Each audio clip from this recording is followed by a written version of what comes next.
Hello guys, welcome to Algebra 1. We're on lesson 49.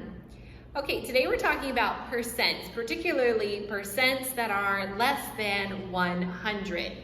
So we've already learned these in Algebra 1/2. You guys have worked with percents before. You know that when you have a percent, okay, so let's say for example, 58%. If you want to work with it at all, you have to first turn it into a decimal. Which, do you remember how you do that?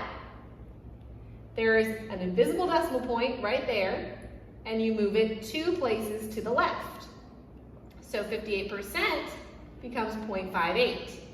If you have 8%, you still move it 2 places. You just have to insert a 0, so it becomes 0.08. That's very, very important. When you're doing that, what are you really doing? You're dividing it by 100, okay? To move something 2 places to the left means you divide by 100. So you divide by 100 because a percent, that's really what it means, is per 100.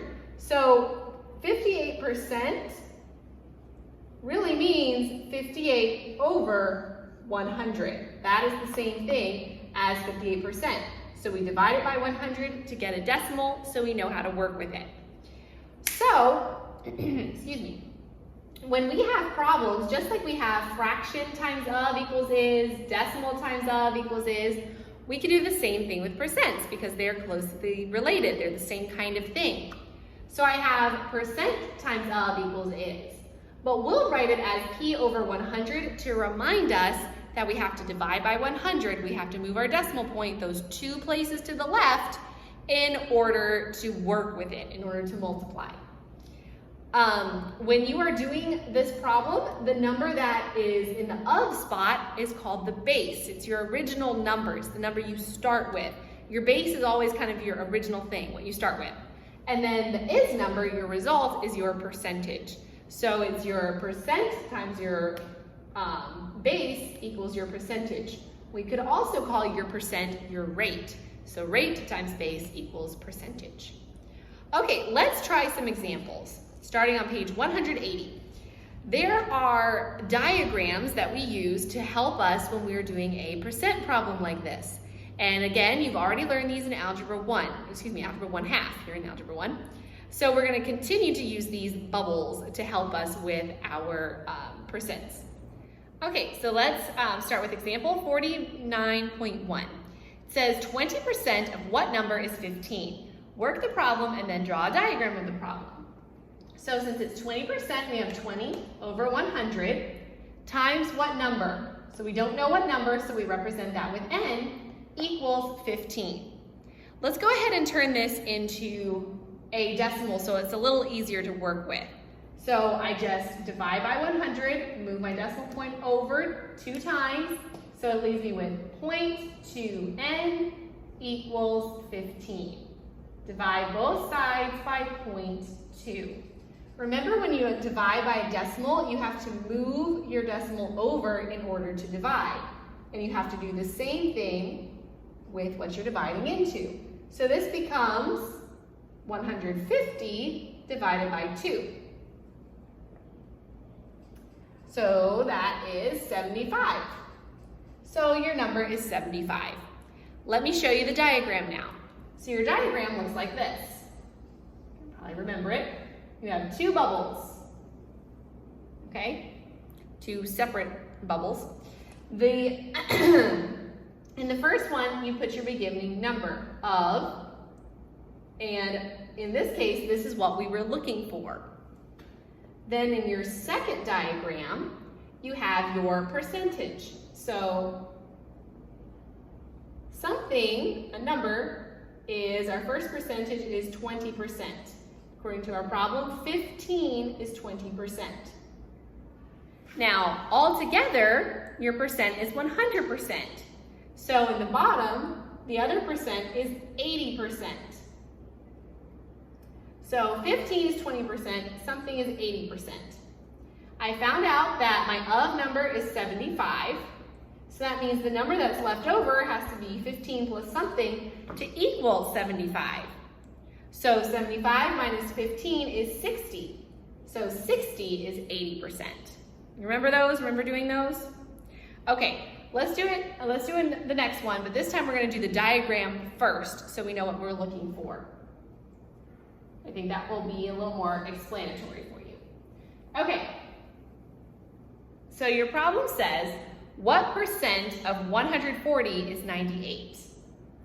So we're going to draw our bubbles. This is my starting bubble. So in my beginning, my before bubble, I have 100%. That's my base, it's what I start with, it's my whole number. Then I divide that into 2%. So according to my problem, I'm looking for what percent of 140 is 98. So of 140, that's where I begin. So 98 is a certain percent. Once I know that, I can use subtraction to find out the other parts of my diagram. So let me set it up in the equation. I know that I'm looking for my percent, so that's P over 100, times N, times my of number, which is 140, is 98. Okay. Excuse me. So the first step in order to solve this problem is that I need to get rid of this.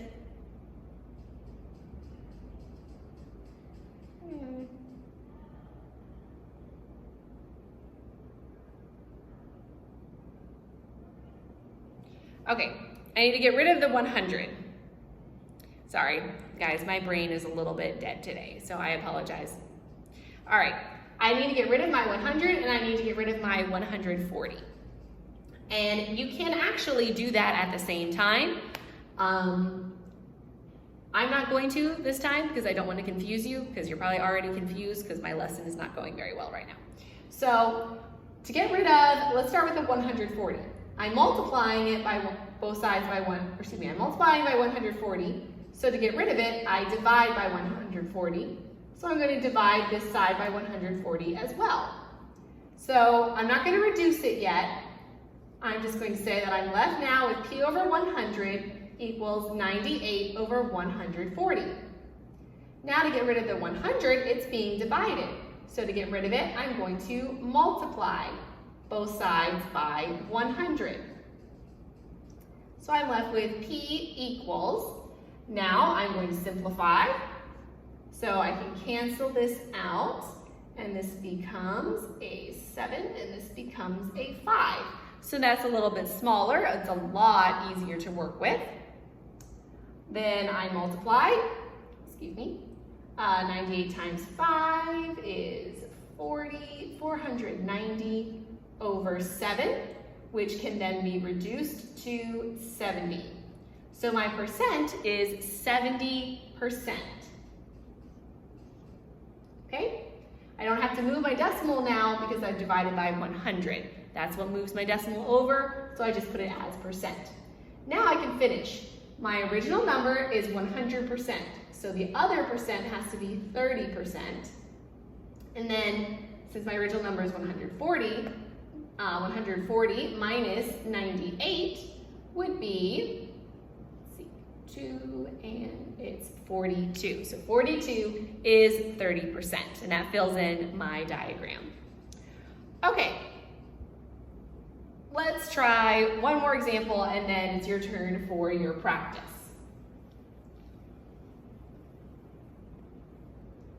Okay, 15% of 300 is what number? Work the problem and then draw a diagram. So our diagram, I know I'm starting with the diagram instead of working the problem.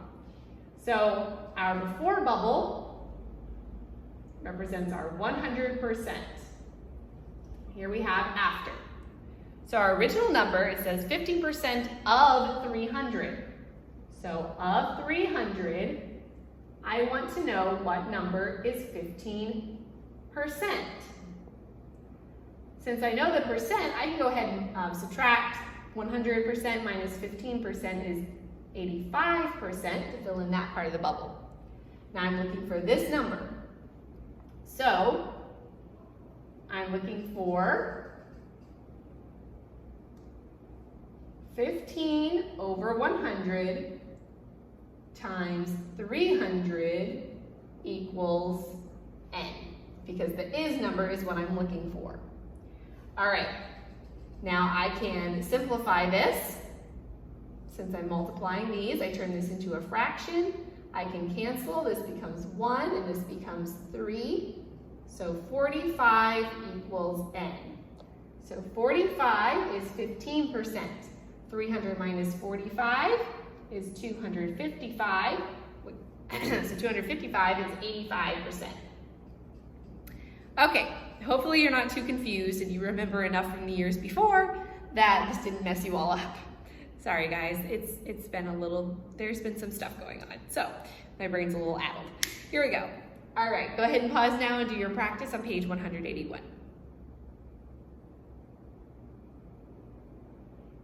Okay, letter A, you should have 328 is the number. I'm not gonna check your diagrams, but I hope you drew them. Letter B, 4,000 is the number. And letter C, 64.8 is your number. All right, have a great day, guys. I love you so much, and I'll see you in the next lesson. Bye.